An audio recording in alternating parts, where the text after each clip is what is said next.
We'll bring you back home in Nigeria, in Lagos, where, of course, the Nigeria Women's Elite Basketball League is ongoing. And, it was about 4 teams, the MFM basketball team, not forgetting the Blue Whales, basketball team, and lots of course, not also forgetting the ladies who are doing a lot right there at the indoor sports hall of the stadium, of course, in Lagos. And it's all about who would win the league and who would qualify to represent Nigeria on the continent. And not forgetting Nigeria Customs, Bayelsa Blue Waves, MFM and Air Warriors. Interesting matchup yesterday. And we have today, of course, Queen Moseph, who is a basketball pundit. I call her, Mrs. Basketball. She knows all when it comes to the world of basketball in Nigeria and in the world. She'll be joining us this morning to talk about what, went down yesterday and what to expect, in the coming days at the Final Four.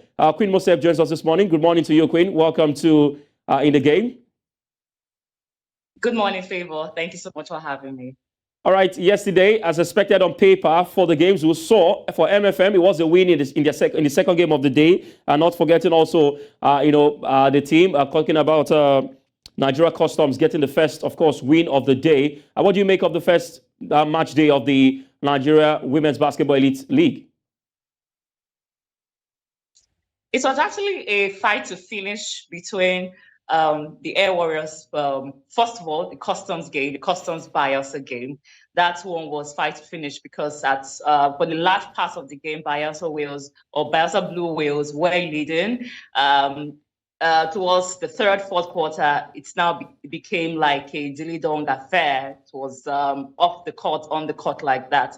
And at the end of the day, Bayelsa Blue Whales couldn't hold on to their lead because for Customs, they've done pretty well this season. The first phase and the second phase, they are unbeaten. They are coming into the finals with unbeaten. They won all 10 games, 5 in the first phase and 5 in the second phase. So it was a very difficult game in that one because Bayelsa had to dig deep. At some point, I felt they were going to win because 20 seconds left on the clock, they were leading by 1 point. But like you have it, Customs, their experience came to play. They are a team very experienced, both in the coaching crew and as well as the players on the court as well. So that gave them the victory, and that slim win was enough for them to keep their unbeaten run intact. But in the second game between Air Warriors, who are defending champions, because the last time we had the league, the Women's League, was in 2019, and it was the Air Warriors who won that particular one. So defending champions going ahead against MFM. MFM have proved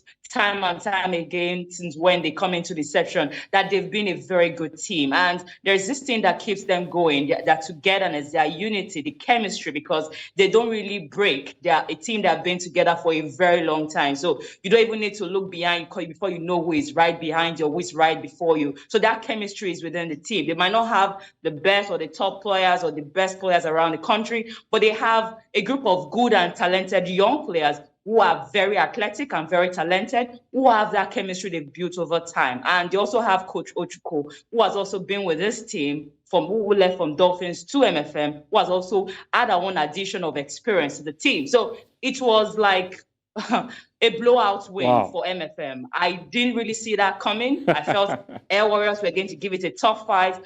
Well, I'll cut them some slack because Air Warriors are just one player from the 2019 squad. They don't have the Mujanatu Musa. Mujanatu Musa played for the D Tigers at the AfroBasket Women in Rwanda. She's a very top player, a very wonderful player, a very good power forward, and even she also plays the center role as well. In that paint, she is a big disaster to any team. She can be very torn in the flesh on any team that she comes against. So they don't have a Mujanatu Musa again and that team again. They have all those top players they had in the Air Warriors team in 2019. So it's just one player in that particular squad. So this is like a barely new team. So it was a complete whitewash for MFM. So, but MFM, looking at how they've played, especially from how they started off in the first phase, they lost 2 games, but in the second phase, they actually proved a lot of people wrong and they stayed unbeaten. They won all 5 games and they've brought it into the final. So we might be looking at MFM and maybe a Customs getting this particular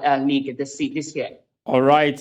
You've just analyzed and talked about the chances of Customs and MFM. On paper, they look like the favorites. But of course, anything can happen when it comes to the world of basketball. I did like to ask you, the Nigerian Women's Basketball League Elite Four, how much of positives or help will it give to the Nigerian Basketball Federation in the women's category, that's the Tigers, in terms of future tournament and also getting players to represent the national team? Yes, it will. And it only goes to show that we need to have our league running. We need to have it consistent because we had a break, we had a gap, a 4-year gap between 2019 and 2023, which is quite long, not good for the women, because it just looked like the women were neglected. For the guys, I know Diaz had to continue because of the Basketball Africa League. We needed to have a representative represent Nigeria there. So even though we don't have a league, we sort of have this abridged format where we had a 1 week or 2 weeks league, and then you get to have a team that represent Nigeria. And you see how we go to perform. We're always shambolic when we perform on the continent in Africa. So, but for the girls, I think we really need to give them more attention, more consistency in the league, a functioning league as well. We've had them since August playing. They've had breaks in between. They had the first phase, the second phase, and now the final four. I think if this continues, this would help the coaching crew, the D Tigers, or those in charge of the D Tigers, to actually have a pool of players they can pick from and not just have the attention on the foreign-based players. And we saw that in the past AfroBasket women that took place in August, because what did we see in September, rather? What did we see? We saw that the likes of Mujanatu Bosa, who played for First Bank.